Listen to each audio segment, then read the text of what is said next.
Let's have a conversation about affirmative action and how persons with disability are roped in. This conversation is as part of our missions initiative and is proudly brought to you by Star Ghana with funding from UKAID, Danida, and all the other partners who are on it. I've been joined by Hannah Awuzi. She's Special Mothers Project key campaigner. Also, Maunyo Iyako Dagba is the Vice President of the Ghana Federation of Disability Organization, and Alexander Bankole Williams is the spokesperson for the Ghana Federation of Disability Organizations.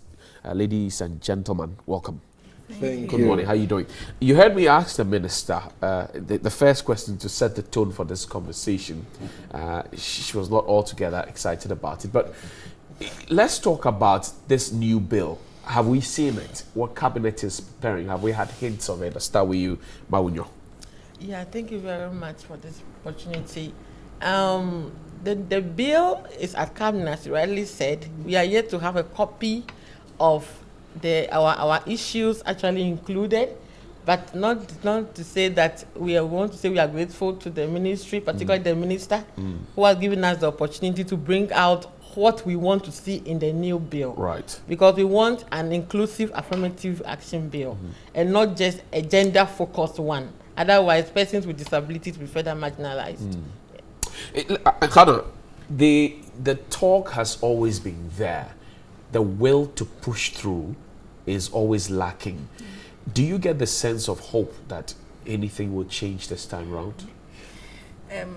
I'm trying to get hope, because what has been the trend is that something is said, but there's a very huge gap between what is said and what actually happens on the ground. And it's not only in relation to the affirmative action bill, it's in everything, any policy that have been.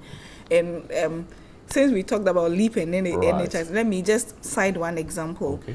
Somewhere last year, we had the Cerebral Palsy conference in Ghana, and the Ministry of Gender came in to say that they are giving all children with cerebral palsy access to LEAP and NHIS. Till date, we don't know what is happening. We don't know who the ministry is communicating to. I'm a parent of a child with cerebral palsy, and if I don't know this, I don't know how and when my daughter and a vocal voice at that. So if you don't know how and when, I don't know how and when my daughter can access that LEAP that was announced. So there's a very wide gap between what is put on paper and how it actually translates into our lives. Bankole, what's the new wave? Where are we going from here? The minister says we're part of the stakeholder conversations, but that's as far as it ends. Now it goes to Parliament. What's the new wave? Where are we going? Where do we go from here?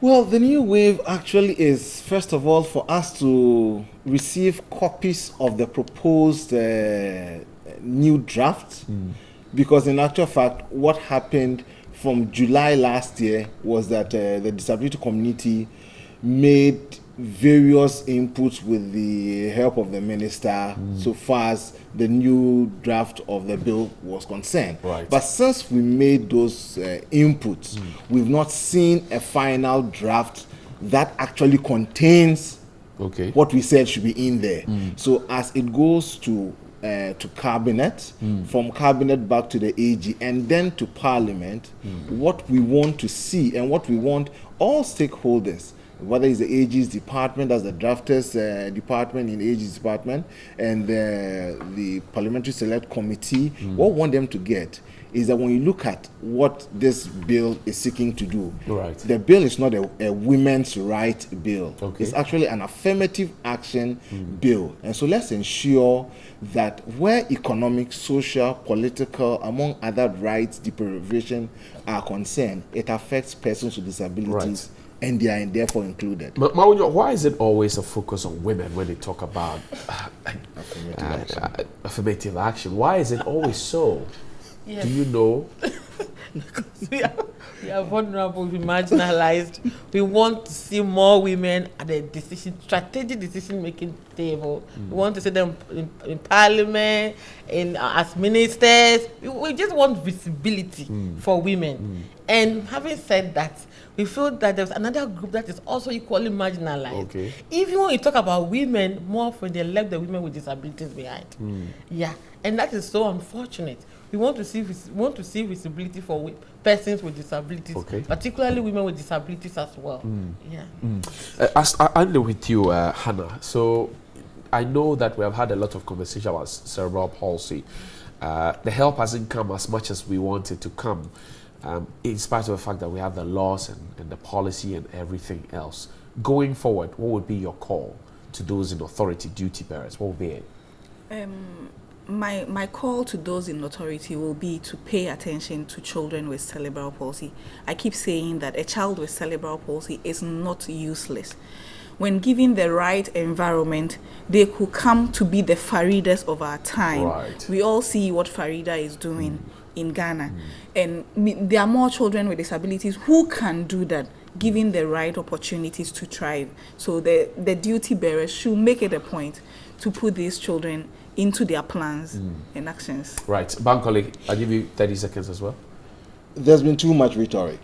Let's see a lot more action. Okay. Since we say we want to feel it. That's all. Yes. Let's see action and not talk. Maunyo? Yeah. Your closing thoughts, 30 seconds for you. You're always laughing. Yes.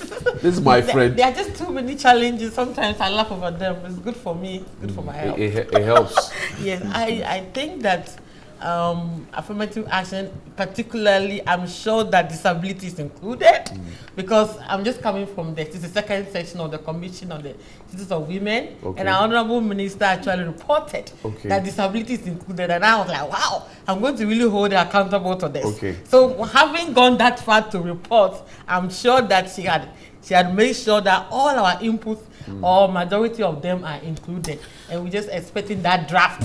Yes. There's hope, but as to whether my friends have hope, we will talk about that shortly. But thank you very much, Hannah Uzi. She's Special Mothers Project key actor. Grateful for your time. And also Maunyo Dagba, Yako Dagba, is the Vice President of Ghana Federation of Persons with Disability.